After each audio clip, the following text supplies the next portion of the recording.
Sedereku angin puting beliung menerjang Kecamatan Darul Hasanah, Kecamatan Bambel, dan Kecamatan Lawe Sumur, Lawe Sigala-Gala, Kabupaten Aceh Tenggara. Pada Kamis 25 Mei 2023 sekitar pukul 21 lebih 10 menit waktu Indonesia Barat. Akibatnya 7 rumah rusak. Tak ada korban jiwa maupun luka-luka dalam peristiwa tersebut. Namun, korban terpaksa mengungsi di rumah familinya.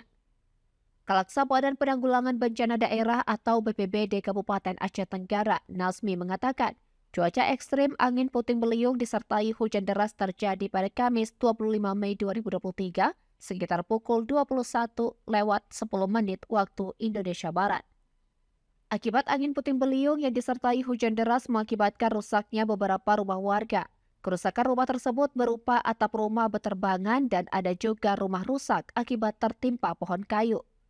Lokasi terdampak bencana angin puting beliung tersebut disertai hujan deras terjadi di Kecamatan Darul Hasanah, Kecamatan Bambel, dan Kecamatan Lawe Sumur.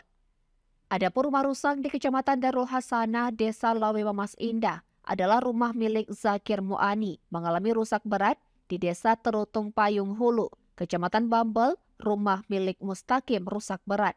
Rumah Zulkarnain mengalami rusak ringan, kemudian di Desa Terutung Megari Asli, rumah Ahmadi mengalami rusak ringan.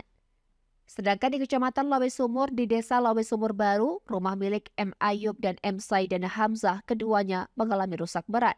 Selanjutnya di Kecamatan Lawe Sigala-Gala di Desa Lawe Loning Hakapen, rumah Wahyu mengalami rusak ringan.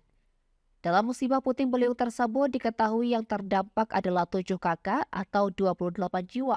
Kemudian dari jumlah itu, 4 rumah rusak berat dan 3 rumah rusak ringan. Dari Aceh Tenggara, Asnawi Lui, Tribun Gayo.